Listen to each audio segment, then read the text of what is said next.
Toldot.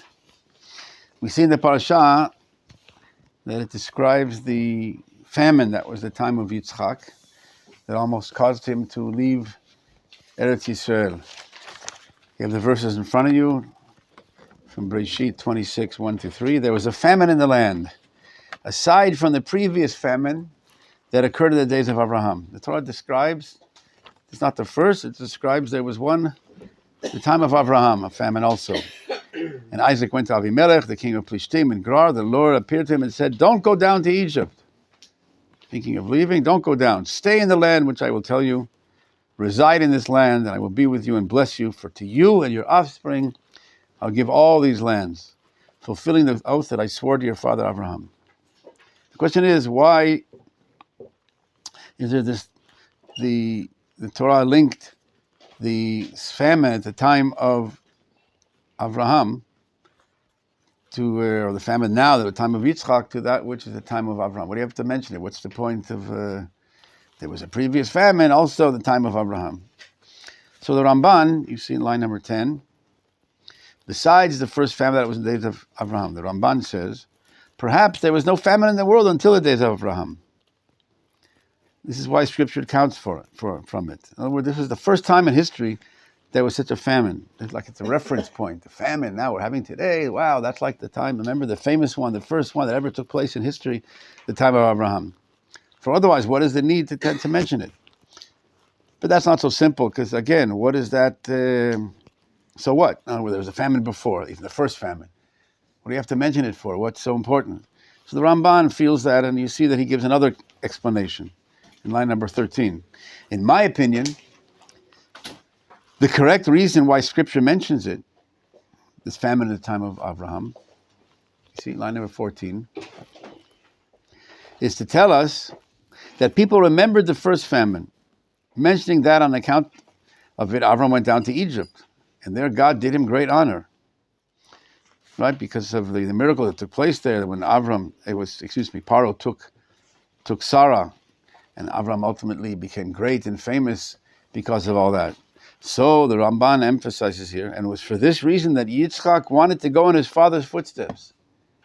He figured, just like the famine then, and then my father, Abraham, went out from Israel because of the famine, and look what God turned out and brought about this great achievement, a benefit that came out of that. So maybe it's telling me again the same thing, to go Siman, what the Maseh Avot, Siman Abanim, what happened to the fathers, and maybe a sign teaching us what I should do also for the sons. So maybe I should do that. So Isaac wanted to go out to follow in his father's footsteps by descending into Egypt, until Hashem said to him, no. Line number 17.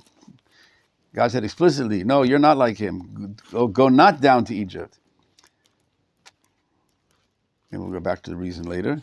Also Rashi, the same thing on the verse, do not go down to Egypt. For he, Yitzchak, had in mind to go down to Egypt. Why? As his father had gone down in the time of the famine. So that's why the mention of the famine, you see, Yitzchak wanted to emulate his father, do the same deeds. If there's a time of famine, time to go out. But he, I'm continuing Rashi, line 23, but he, God said to him, do not go down to Egypt, for you're a perfect burnt offering. How's that in Hebrew? You're a lat meimah. You're a perfect burnt offering, you're holy at a certain level, and residence outside the Holy Land is not worthy of you. Why shouldn't he go out? Again, the Ramban brings it from the Midrash, Tanhuma. You see in line number 18, the Ramban continues, the reason for their prohibition was stated by our rabbis in the Midrash and other places. There's a few sources that talk about it. Breshit Rabbah and also the Tanhuma in Toldot. Why shouldn't he go out? He said to you, Yitzchak, are a perfect burnt offering. You're an olat tmimah. And residence outside the land of Israel does not befit you. You're on a special level. So the rabbis explain that Avraham Avinu was born outside the land, and he can leave. It's not so, he's been outside, he's been, so to speak, defiled. He's already tasted the air of Chutz La'aretz. But you, born in Eretz Yisrael, you shouldn't live. You are offered almost to the altar, so to speak, sacrifice of Yitzchak. You are so holy, it's not worthy of you, it doesn't befit you to leave the land of Israel. Actually, the rabbis talk, there's a book of Chesed Avraham, buried of Avram Azulai, the great-great-grandfather of the Chida, of Chaim Yosef David Azulai. buried in Hebron. He has a book of, again, Chesed Avraham, and the deeper underpinnings of the significance, the grandeur, the loftiness of Eretz Yisrael. One of the things he talks about, different levels. There's different levels. There's someone who was born in Eretz Yisrael, lived in Eretz Yisrael, and died in Eretz Yisrael, and buried in Eretz Yisrael. That's the highest level. Never leaving the land. Actually, Rav Chalap, a student of Rav Kook, on his grave in Yerushalayim here, it says on the, the tombstone, Ulotam Avir Eretz Yisrael, I think it's Chutz La'aretz. He never tasted the air of outside land of Israel. Never left Eretz Yisrael. Even Yerushalayim, he didn't leave. The only time he left Yerushalayim, I believe, was to visit Rav Kook in Yafo, when he was in Yafo. But nevertheless, there's levels. There's someone who was born in Chutz La'aretz and comes to Eretz Yisrael.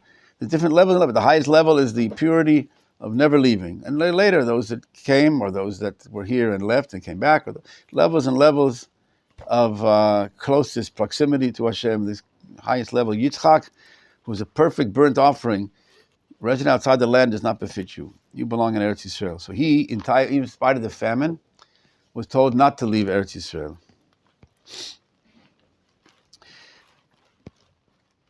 The Gemara about this concept of being forbidden to leave the land with a certain exception. The Gemara in Bava Batra, you see in line number 26, 27, the sages taught one may not leave Eretz Yisrael to live outside of Eretz Yisrael unless the price of 2 se'ah of grain stood at a selah, which is double its usual price. In other words, a time of a famine, a time of, inflation, whatever, it's hard to receive, it's hard to buy any grain, and double the price. And then the Gemara says there's an exception. There's when you're allowed to leave. Usually you can't leave Eretz Yisrael unless in this time of famine, again, you have to eat, you're allowed to leave. Rabbi Shimon said, even then, when does this apply? Only when one is unable to find.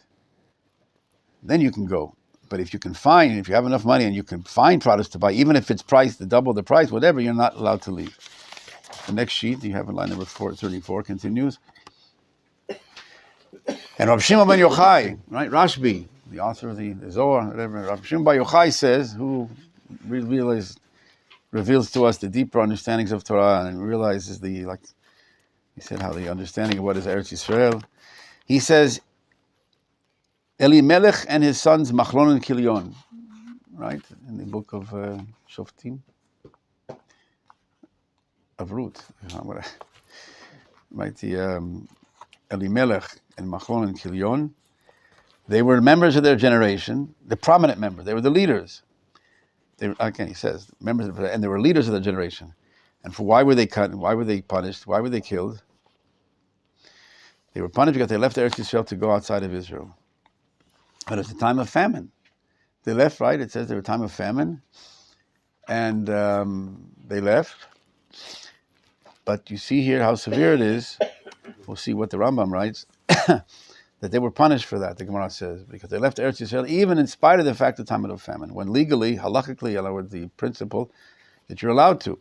So the Rambam also brings this down to halakha, the laws of Kings, chapter 5. It is forbidden to leave the land of Israel to the exile at any time, except for 3 things: to study Torah, to marry, or to save one's property from the Gentiles. When, they take your money, they take your property, and they run away across the border. You can't come across the border. No, you're allowed to go. But again, and then what? After accomplishing these goals, one must return to the land of Israel. In other words, it's a temporary heter, it's a temporary permission, so to speak, for those 3 things. If you can't study Torah in Eretz Yisrael, you can't find someone to marry here, now it doesn't apply. It's hard to say you can't study Torah here better than outside the land, or to find someone to marry. Hopefully there's enough women here. But if indeed you don't find your match here, you're allowed to find it there, and not to stay there. One must return to the land of Israel. It's a temporary thing to find and bring it back here.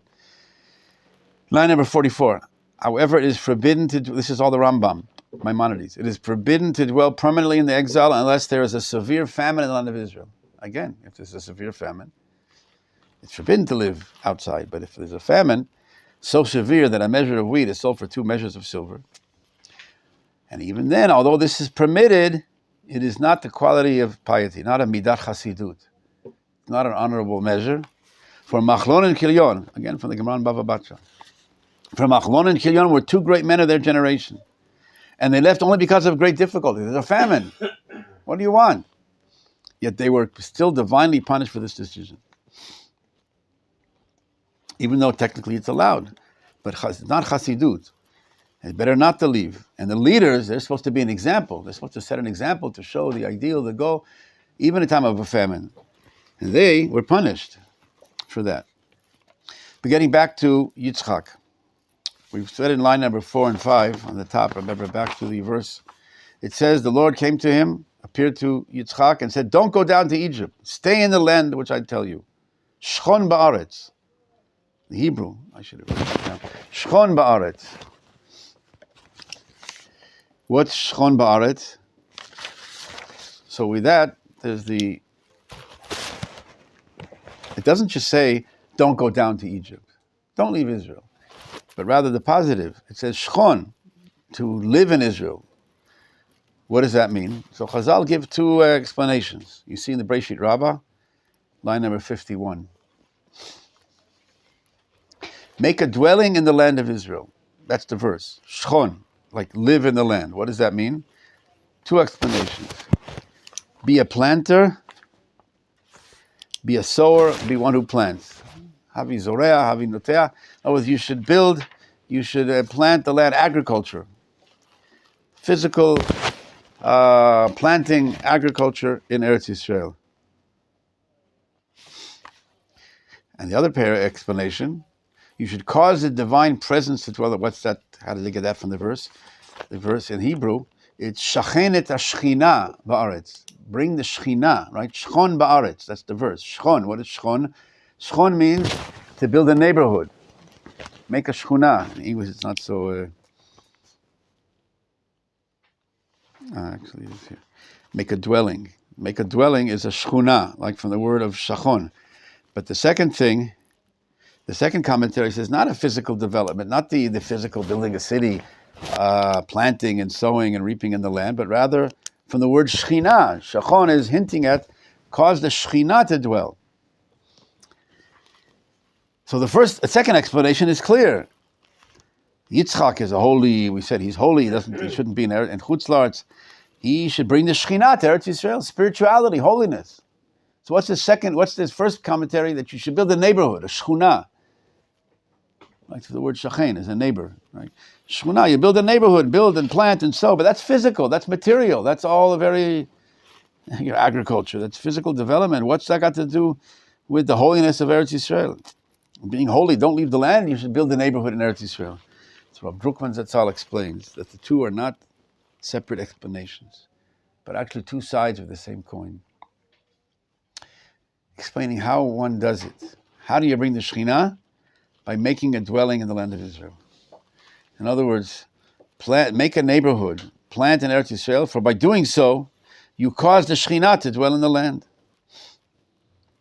Because the Shekhinah requires, the divine presence, holiness requires a receptacle, a vessel, a vehicle in the land, in this world, a physical vehicle.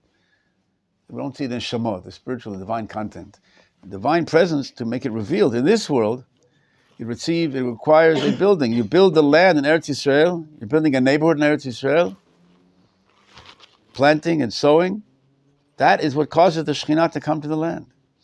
Because we mentioned last week, the Eretz Yisrael, Eretz HaKodesh, the holy land, that unifies the physical and the spiritual, the heaven and earth. How is the heavenly, the holiness revealed in this world? By living and the presence, the physicality of our existence in the land of Israel. That's the vehicle that expresses God's name, right? Goy Echad Ba'aretz. Yes. Shchon. Shchon, right? Is one of the 613 mitzvot, or is independent? Not from this verse. There's other verses. The Ramban learns out from we didn't read it. In Bamidbar 33. The verse in you have a Chumash here, Tanakh of Bamidbar. The commandment to live in Israel is learned from another verse. There's a few verses that talk about settling the land. Here it's talking to Yitzchak. But if you want to know, the law in general, where the Ramban learns it out, there's a positive commandment to live in the land of Israel from the verse in towards the end of Bamidbar, chapter 33. It says, you shall drive out the inhabitants of the land before you, and you shall destroy their possessions, stones and their images. You shall possess the land, 53. You shall possess the land, and you shall settle in it. For you have I given the land to possess it. You shall possess the land. You have to, the Ramban says there's two aspects of this mitzvah to fulfill it. The conquering the land of Israel, that should be in our hands and not in the hands of others. He says getting rid of, like Rashi says there, to get rid of the enemies from the land, and not Jews from the land. And it's not enough just to possess it and put a flag and live in America. You shall settle the land. In other words, settling it, making it, bringing out the fruits of Eretz Yisrael, to develop the land. So conquest and settling, which is the agricultural side. So living in the land of Israel, he learns out this positive commandment from the Torah, one of the 613, mitzvah number 4, the Ramban counts it as from this law. But here it's talking to Yitzchak, that you shouldn't leave the land, you should dwell in the land. But the rabbis say, what is the dwelling in the land? They give two explanations that Rav Druckmann said is one in this, it's the same thing. Building the land of Israel, making a neighborhood, building a shechunah, is how you bring about, in order to bring about the Shekhinah in this world. Because again, we said Eretz Yisrael is the vehicle that receives holiness. That's why I wrote in the name of the sheet, the holiness in the land of it. There's holiness in the land itself. We're supposed to be a kingdom of priests and a holy nation in the land of Israel. To unify all, to elevate all, not holiness in the spiritual. There's other religions, so to speak, man-made ideas of the impossibility in their concept to unify heavenly and earthly, the physical and the spiritual. So holiness is relegated to the spiritual realm, to the heavenly, to the lofty, to the cut off from this world, separate from this world. As you know, Christianity, right? The separation of church and state. The physical is the demonic, is devil, is connected to sin, as much as you can to avoid the physical. But the God who created heaven, he also created the earth. He created the body and the soul. Our goal is to manifest holiness in this world, with this world, not separate from this world, not by avoiding the world, living this world, but living it properly. The holiness in the physicality. The rabbis say that God wishes to have his dwelling place betachtonim, in the Midrash Tanchuma, the So, I think Tet Zayin, 16, paragraph 16, that God wishes to have his dwelling place in this world. What do we say in Kedusha? In the Chazrat Hashatz, we say, Nekadesh et Shimcha ba'olam, Ashkenazi. Nekadesh et Shimcha ba'olam, keshem shemakdishim oto b'shmei marom. We sanctify your name in this world like the angels do in the heavenly abode. Our goal is to bring down holiness, to live holiness in this world, to live it. Not to talk about some spiritual, abstract, heavenly holiness, as if God is only in the heavens. And that's why it's blasphemy. As if it's some, there's two dominions, they call it. It's idolatry, Christianity. There's the heavens and the earth. God is in the spiritual, and the devil runs the other forces run the physical. But here the holiness revealed and expressed in this world, that to manifest holiness, it's more difficult. It's easier. The physical is more has an intention, an inclination to be on its own and to think it's independent and to run and to enjoy the physical in and of itself. But the goal is that the physical is also an extension of, an expression of, manifestation of this holiness in life, to be honest, to be straight, to be just and truth in this world, with the body. And that's what Eretz Yisrael has, that ability to unify. That's why it's called Eretz HaKodesh, we mentioned, Terra Sancta, they call it, right? The holy land, the land is holy. Rav Kook writes, used to have Orot here. Used to be here, no? Where are the Orot? Oh. Top shelf.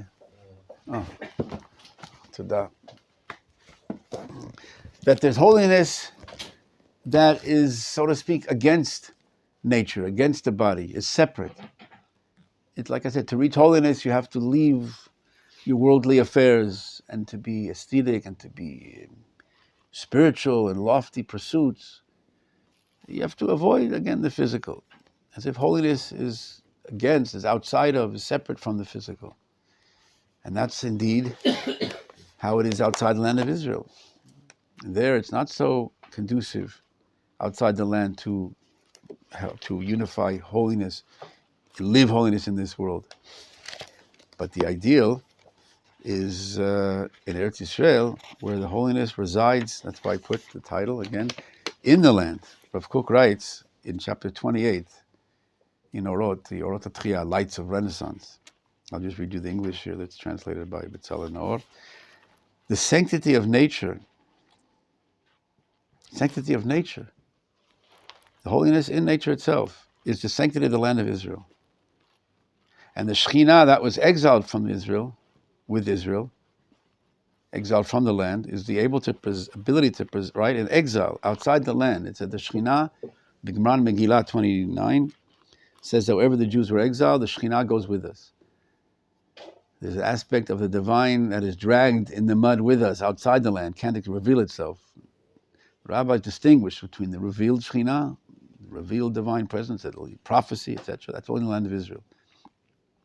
The Shekhinah that is exiled, that goes with us, is another level completely, this hidden Shekhinah, so to speak, that goes with us to protect us, whatever. But that is the exile. Okay. Excuse me. That was the Shekhinah that was exiled with Israel. That's the ability to preserve sanctity in opposition to nature. How to remain holy, religious, against nature. Again, like I said, to avoid the body, it's separate from the body, it's separate from the physical, it's separate from the nature. But the sanctity that combats nature, that goes against it, that avoids nature, is not the whole sanctity. That's not the Kedusha Elionah, that's not the lofty holiness, not complete holiness. Complete holiness is holiness in this world, a kingdom of priests and a holy nation, holy in a national level, not only individually, that's even more difficult. On the individual level, it's also difficult. To be holy, to be pure, to be righteous, to be honest, to be all the proper traits that we talk. That in your daily life, in the business, in the marketplace, in everything, all your relationships, to be holy, to be righteous, to be just and moral and ethical in life. That's difficult. But on a national level, where all's fair in love and war, whatever, at national level there, it's more difficult. But we're supposed to be, like it says before the Ten Commandments in chapter 19 in Shemot, you will be unto me a kingdom of priests and a holy nation. Nation? What are you, a nation? That has to deal with the physical. That can't be a aesthetic that runs away to the lofty, monastery and lives in some, I don't know, in Hodu, whatever, how do you say, in India, and in some holy, as if holy retreat. A nation has to deal with the daily problems and events and what's taking place, and security and defense from within, from without. How can it be a holy nation? But that's the goal. In Eretz Yisrael, like we said again in Mincha, that summarizes this whole concept that we've been discussing. On Mincha and Shabbat, the prayers say, you're right, you are one, and your name is one, your ideal is one. How is it revealed? Through the nation who is one in the land of Israel. The land of Goy Echad Ba'aretz. We saw the rabbi say the rabbis say in the Zohar that when is it Goy Echad? Ba'aretz, in the land of Israel. Only then they are one. Then they can manifest God's oneness, this ideal, this concept. Outside of which, it's a holiness that has to combat nature, that goes against the body, that has to leave the body, that the body is a threat. You have to minimize your contact. Again, you have to eat and drink. But there, it's not to be a holy nation. There, the best you can do is try to minimize your physical, worldly events, functions. And holiness is, like I said, in the Beit Midrash, in the Yeshiva, we're learning Torah and prayers. But that's not the whole sanctity. That's not what he calls it, Kedusha Shlema. The lady calls it, it's not the lofty holiness. The holiness is when everything is holy, when all of life, and that's the oneness of God that we say, we believe, and we know. That Shema Yisrael, Hashem Elokeinu, Hashem Echad, God is one. Not just one over the spiritual. And who runs the other part of the world from the spiritual down? God forbid. Some other demon, other forces. That's why, again, like I said, Christianity is defined as idolatry. It's just there's two dominions, there's two forces. There's God in the spiritual domain, and what's down here is to someone else. The original sin, the immaculate sin, as if can't be fixed. No, everything will be fixed. Everything will and can be, is meant to be, was created to be this manifestation of godliness down to the fingernails, down to the physical. And that's why it says to Yitzchak here, make a dwelling in the land, make a neighborhood, plant and sow. That's the very physical. And by that, you cause a divine presence to dwell in the land. They're not two different things. That's how it's done. So much so that the concept, it's a whole topic, but the idea of the planting in Eretz Yisrael, the significance of planting, of agriculture in Eretz Yisrael, the rabbis say that Tanchuma, there's another article of Druckmann, another place, he brings the Tanchuma in Parshat Kedoshim. It says in Kedoshim, in other words, the chapter 19 in Vayikra, it says, when you come to the land, you shall plant the trees, a fruit tree, and there should be orlah. The first 3 years are orlah, you shouldn't eat it. The 4th year is holy, and from the 5th year on, you can eat regular, right? Orlah, the laws of orlah, the first fruits of the tree. But it says, when you come to the land, you should plant. You should think that's just a condition. When you come to the land and plant, then you should know that the first 3 or 4 years, you can't eat the fruits regularly. Again, the first 3 you can't eat, and the 4th is special, go up to Yerushalayim. But the Tanchuma says, the rabbis say, when you come to the land, you shall plant. God says to the Jewish people, even though you will find the land full of good, you come to the land and it's full of trees, you have what to eat. No, if you have what to eat, there's no point of planting. There's no need. I have plenty. Lo tomru, don't say, I will sit and not plant. Elahavu zirei b'nitiyah, the same wording, but rather be careful to plant. In other words, be meticulous in planting. Why? For it says, unatatem kol eitz machal, you shall plant every fruit tree. In other words, there's a commandment to plant. The planting itself has significance, has spiritual significance, has religious significance. It's not just to get fruits, and it's a means to eat and get it, put it aside, man, and let's deal with spirituality and holiness of commandments to God. Planting itself, even if you have what to eat, the planting in Eretz Yisrael is a mitzvah. The Orach Chaim HaKadosh, on this verse, right, Rav Chaim ben Attar, he says there's 3 mitzvot in this verse. When you come to the land, you shall plant, and then the orlah. He says there's 3 mitzvot here. One is coming to the land. Ki tavor, you should come to the land of Israel. What you asked about coming to the land of Israel, he says it's counted also from this verse. Coming to the land, you see here is a mitzvah. You shall come to the land, period. That's a mitzvah. For it says everyone should go up there to Israel, right? The Gemara, the Mishnah, and then Ketuvot. The second mitzvah is to plant trees, which, like to the praise of Eretz Yisrael, the significance of the land of Israel, to bring out the fruit. Like we said, the Ramban says part of the mitzvah coming to Eretz Yisrael is to yashavtim ba, to wording in the Torah, he understands, as the agricultural development and bringing out the fruits of Eretz Yisrael. The Chatam Sofer writes, the mitzvah to bring out the holy fruits, to bring out the holy fruits of Eretz Yisrael. And we'll talk about maybe if we have time. And the third mitzvah is the laws of Orlah. So it's not just a condition. When you come to Israel and plant a tree, then there are certain laws of Orlah of how not eating the fruits. No. There's 3 separate mitzvot you learn from each part of the verse. We're coming to the land, period, in the mitzvah.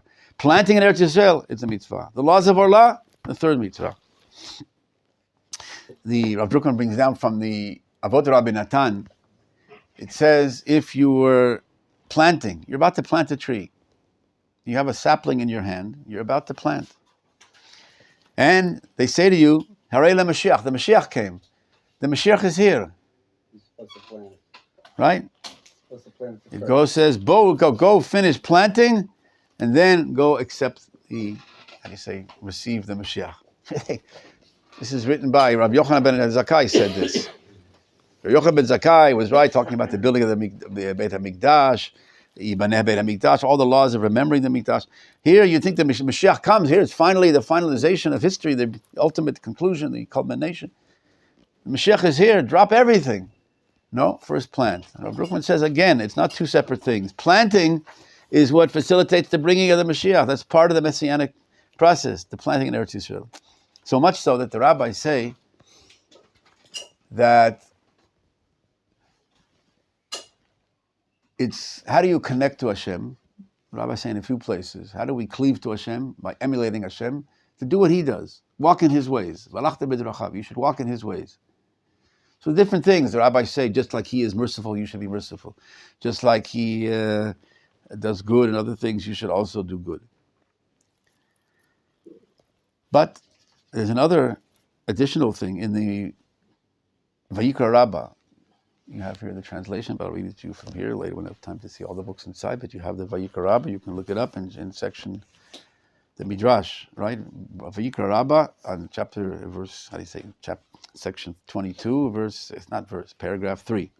Rabbi Yehuda says, you should go after God and walk in His ways and cleave to Him. How can man cleave to God?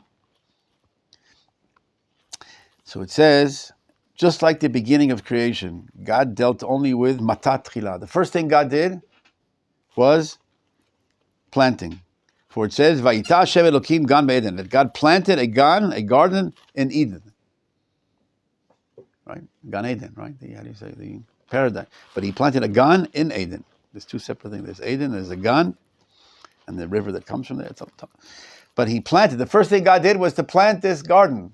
So too you, afatem b'kishenichnasim la'aretz lo titasku ela b'matat. Therefore, also you, when you come to the land, the first thing you should do is to plant. For it says, again, the verse in Vayikra that we read in chapter 19, when you come to the land, you shall plant. And that is how you actually cleave to Hashem. There's a story of Rav Kook when he was invited to, how do you say, to plant a tree in Magdiel. In this place, later it became a whole story about it, the name, but later became what's called Hod HaSharon. But he was invited to have the planting, right? Like, how do you say, the groundbreaking, the planting of the tree. And they gave him the hoe, whatever, to dig. He says, no, I'm doing it with his hands. He built it with his hands. He wanted to do this mitzvah with his hands, and he started planting the sapling. And he says his eyes were illuminated like a torch. And he was so excited. They said, what are you so excited about, planting a tree? Planting a little thing. It's he says, and he brought down this midrash in Vayikra Rabbah, that planting a tree in Eretz Yisrael is emulating God, is walking in the ways of God. Just like He planted first, so too you should plant in Eretz Yisrael. And so too, I brought down to you, you see in line number 53. It says in Breshit 24, and Yitzchak went to Asuach B'Sadeh. He went out to, okay, the translation is to meditate in the field towards evening, right? Yitzchak went out. This is from last week's parasha. Right? Yitzchak went out, right? When Eliezer went to bring him his wife, and Rivka comes, and it says Yitzchak went out to the field to meditate, lasuach, and lifting up his eyes, he saw the camels approaching. Who was on the camels? Right? Eliezer and Rivka coming back, and she sees him and says, who's this guy? Who is this? Apparently she saw something very amazing. The Netziv writes that she saw someone that looked like an angel, Malach Elokim, the Netziv of Volozhin, in his commentary Hemek Davar. Who is this man of God, this angelic, the divine angel? She saw him there. Rashi says, you don't have Rashi. Rashi says there, he was praying. He had his hands up in prayer, and she saw this guy praying. An amazing, she saw illuminated spirit, this amazing phenomenon of this person in prayer. Obviously, this level that he was on when he prayed, this aura, she fell off the horse, she fell off the camel, right? But the Rashbam you have in line number 55 says, what does it mean, lasuach? It doesn't mean to meditate, to prayer, like Rashi says. He says, according to its plain meaning, Yitzchak went out to plant trees and to supervise the planting. In other words, Rivka saw Yitzchak was dealing with his planting. She saw him like an angel of God, like Rav Kook, with this amazing enthusiasm, spirituality, this aura, whatever, like according to Rashi, he was praying, but here she saw it according to Rashbam, the grandson of Rashi, his commentary, classic commentary on the Chumash, that he was plant the trees. He was planting the tree. Lasuach is from the word lasiach. It is a tree. He was planting the tree and watching the supervising the planting, and that he saw him as an angel of God. Because again, we saw that this planting a tree in Eretz Yisrael is not just some physical activity just to get some means to eat. Even if you have what to eat, the rabbi said, you're supposed to plant. It's an unbelievable mitzvah. There's so much to talk about. The holiness of the fruits of Eretz Yisrael. The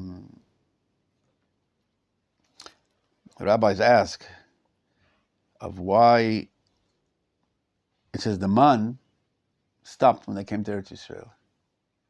They had the man in the desert, this miraculous food from heaven, the bread from heaven. They came to Eretz Yisrael. It lasted all these years. They took out the bread from Egypt. No, excuse me. The man stopped 40 days. What does it come out? Hey, Zion Iyar, when Moshe died. But they didn't go into Eretz Yisrael until the 10th of Nisan. But they couldn't eat the wheat until the 10th Zion, or the 16th of Sivan, Nisan, right, the day after Pesach, the Omer. So how did they live? It was miraculous. The man that they had, during the desert, they had the man from heaven. And for 40 days, they had this miracle that the man didn't come down, but it didn't, usually like one after a day, if they kept it in their backpacks, whatever, it would rot. Here it lasted for 40 days until they got to Eretz Yisrael. And the Al-Sheikh HaKadosh explains in Yoshua, chapter 5, how God wanted them to go from holy to holy, from the holy fruits, the holy bread from heaven, to the holy bread of Eretz Yisrael. They could have had the bread, meanwhile, from the Moab, in the desert there. They could have taken the other wheat that was available. They were no longer in the desert now. They're approaching Eretz Yisrael. The man stopped. So take from the local. No. God wanted them to go from holy to holy. The holy bread from heaven, and now the holy bread of Eretz Yisrael. He did a miracle for 40 days just so in order to enable that to eat the holy bread. But the rabbi, the Chatam Sofer, and also the Chesed Abraham that I mentioned before, of Avram Azulai, he says, why is Eretz Yisrael worse? There's bread from heaven, miraculous bread from heaven in the desert for 40 years. And Eretz Yisrael now, they have to eat the bread from the land. Like what? Why is it lacking? Why is it any worse to have? Abdulkan also brings that down later. Why is Eretz Yisrael less than the desert? And the Chesed Avraham writes it's not worse. He says the desert was not worthy of producing bread, the wheat for the Jewish people. The holy bread. The land outside is not as holy, it's not so holy. So the bread has to be untouched, not to grow from the earth, it comes from heaven. In order to be the holy level, that the Jews have to be sustained by this holy bread, so it comes from heaven, without touching, not touches the earth after it comes, but it's not formed from anything from the earth, it doesn't develop and grow from the nutrients from the land, the minerals from the land. However, in Eretz Yisrael, the Chesed Avraham writes, there's no reason for that, because now the bread can come from Eretz Yisrael. Because the bread in Eretz Yisrael is holy, has the same spirituality that the man has. You think that here the land is not contaminated, that it cannot contain and not produce holy bread. There it had to skip. It had to skip the earth. It comes from heaven in the desert. But in Eretz Yisrael, you have no need for that miracle, for that bread from heaven. Here the bread from the earth contains that holiness. Brookman calls it the vitamin Kuf. Vitamin K, right? Holiness, vitamin Kuf. There's a special vitamin in the bread that they ate in the desert, and now in Eretz Yisrael it has that same vitamin. And the other rabbis would say even more, that the bread that comes from the earth has a special level of holiness. He says, the Chesed Avraham, the Perot Eretz Yisrael al-Yedei Kedusha, and the holiness that was in the man is now is revealed in the fruits that are revealed in Eretz Yisrael. So too, there's a law, right? We say the blessing, ala mechiya vel kalkala, right? From the wheat, from the zonot, we eat cookies, whatever from. So he says and other things, the Me'in Sheva, the bracha, in Siman Reish 208 in the Shulchan Aruch. The Torah says we shouldn't make that bracha in the way, we shouldn't use those words. We make the bracha, but not those words, whether we should be satiated from the fruits of the land, whatever, like to be, like we're gluttons, we want to, like we should eat the satisfied from the good of the earth. It's like that's what we need the land of Israel for holiness, for spirituality. The land, because we want to thank God for a request that we should be satiated from the good of the land. But the Bach, the Beit Chadash, Rabbi Yoel Sirkis writes on that, commentary on the Shulchan Aruch on the tour. He writes, yes, the holiness of the land is influenced by the holy of the spirituality above. And the fruits nurture from the holiness of the Shekhinah that is in the land of Israel. Again, that's the title that I gave for the sheet, holiness in the land. He said the Shekhinah is in the land. The land, the fruits that develop here are yonkim. They nurture from, they get from the minerals, the holiness of the Shekhinah that is in the land of Israel. And therefore it is worthy to say, to say we will eat of the fruits and be satisfied with its good of the land. Because eating the fruits, because when we eat these fruits of Eretz Yisrael, says the Bach, and Shulchan Aruch, the Tur Shulchan Aruch, right, the commentary on the Tur, that we are being satiated, we're being, eating, fed upon, breeding on the holiness of the Shekhinah and its purity. Because here the Eretz Yisrael, the fruits are holy. Vitamin Kuf, vitamin K, the vitamin Kedusha, holiness. That is so here, I wrote it also in 58, 59, how similarly we find regarding Yitzchak that he engaged in agriculture, as it says, Isaac sowed in the land, in Genesis 26. But the holiness of Eretz Yisrael, the uniqueness is that it's manifested in this world. The Kadesh Shemcha Ba'olam, like we say also in Aleinu L'Shabeach, L'taken Olam V'Malchut, to fix this world, to elevate this world. That this world is not separate from spirituality. Holiness is not something that transcends and is beyond and is in a different world. Holiness to be, and the goal and the oneness of God is that it's revealed in the oneness in that which is far away, so to speak, that which seems to be so far away and independent. To show that all of that is holy, the continuation, this continuum of holiness down from the spiritual, down into and revealed in through the physical. That's what Eretz Yisrael is, the conduit, is the ability to do so. It facilitates that, what Rav Kook wrote here, the holiness in earth, in this world, in the nature, not holiness outside of nature, above nature, against nature.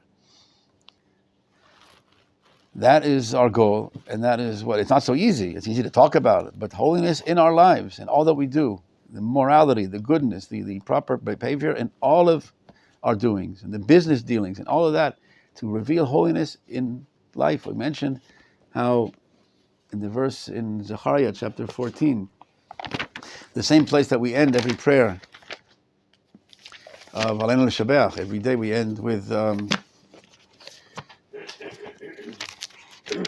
chapter 14 in Zechariah, is right, in that day, Shem Echad U'Shmo Echad, in that day God will be one and His name will be one. Nachon, we say that? You all say that? Right, in the future, God will be king over all, and His name, He'll be one. What does it mean, Hashem Echad U'Shmo? God is always one. The Rabbi said, yes, but God, you can say, is the absolute, the goal, the ideal. And the Shmo, we said, is the revelation, the manifestation of His name, how He's called, how it's seen, the expression of that ideal. In other words, in the future, the ideal and the real will be one and the same. The holiness will permeate all, down to the point that it says later in that chapter, Mitzalot asus yakodesh Hashem. I mentioned this last week, I think, but I'll repeat. In chapter 14, in Zechariah, verse 20. In the future, that day, on the, how do they translate it? On that day, we're written on the horse's bells. Right? With the horse, it's not just the horse, but on the bells, the embellishment, the external side of the horse. What will it say? Kodesh Lashem. That which it said on the crown of the top right of the tzitz of the Kohen Gadol, the holiest rabbi, the holiest of the three, the Israel, the Kohanim, the highest priesthood, and the highest priest, the holy, on the one day, the holiest time, he wears that crown, so to speak, the tzitz. On top of that, it says holy unto God. In the future, that will be on the bells of the horse. In other words, the imbuing, the infusion of godliness, of holiness, of Shekhinah, like it says in, again, the Breshit Rabbah, make a dwelling in the land, build the land, be a planter, make a neighborhood in the land of Israel, and by that you cause the Shekhinah to dwell in the land. We should merit soon, B'ezrat Hashem, to have this full manifestation on this. Am will recognize and know our goal, to bring what blessing to the world by bringing the Shekhinah down to this world and connecting all of the world and all of mankind. Taken Olam HaMalchut Shaddai, B'ezrat Hashem, fulfilled soon in our days. Amen. Amen. Now you can